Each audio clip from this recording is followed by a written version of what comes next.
fan of carnival. I'm not a fan of fets. It could all die. It would not matter to me. But I cannot ignore the fact that this is bread and butter for many micro businesses, for really small income earners. You know, it provides that bread and butter. They look forward to these fetes, to these events, to sell the little chewing gum and the little cigarettes outside, to the corn soup vendor, the doubles vendor. These events really help them. So this, for me, is a bread and butter issue. Secondly, it appears to be a policy by VAPS, because the Minister of Culture, she would have met with stakeholders in May of this year. We are now in November. This announcement via social media came after the launch of Carnival. So we had the stakeholders meeting in May. Was this raised at the stakeholders meeting? The fact that, you know, the promoters are coming out and speaking out against it suggests to me that this is the first time they're hearing it. In fact, I wonder if the Minister of Culture, if the first time she heard it was when it, you know, it started to come out in the public domain via the news. Something like this would have certainly needed a lot of consultation. We are, 100 days? I think there's a countdown to 100 days of carnivals already started. There are many, many questions that need to be answered. Why the Brian Lara Stadium? You know, I mean, when you think of the population density, what are there, like 10 houses around?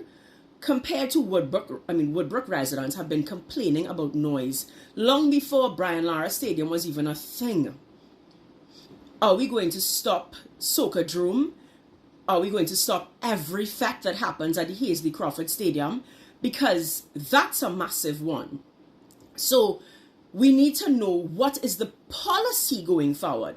And something like this should have been communicated in a much better way. I have to say, Kamla Prasad-Bissessar, you have two junior ministers of housing that seem to be just content creators. Maybe you can remove them, save their salary, and have someone dedicated to proper communication, because your government is failing when it comes to communication. The Minister of Culture should have held a press conference detailing what this policy is, so we would know whether or not the Socadrome is to be moved.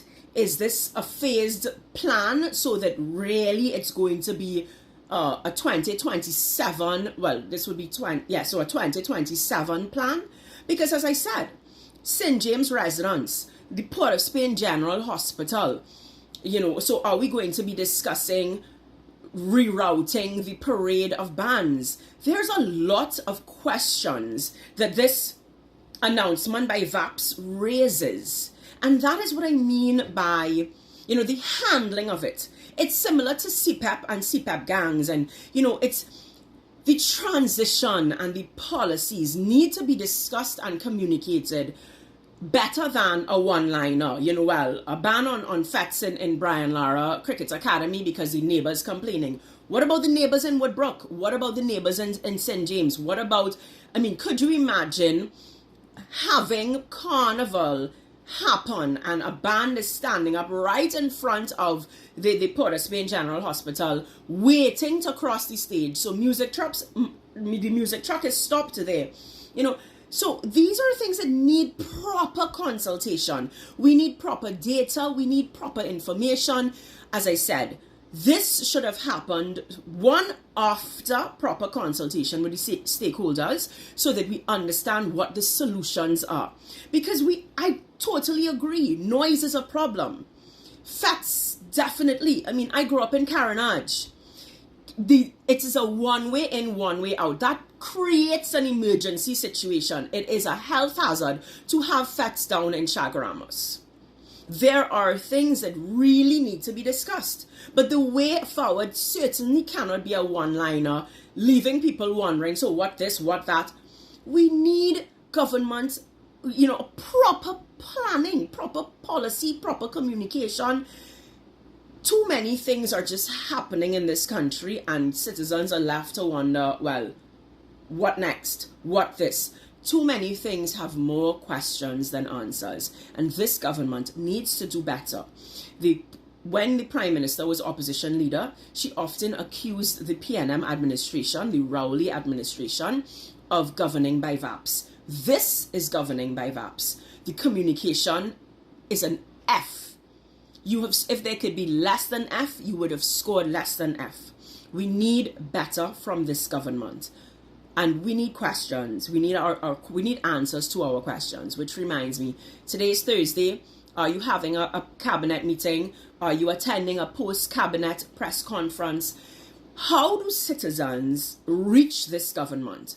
How do citizens get their questions answered? We need to do better.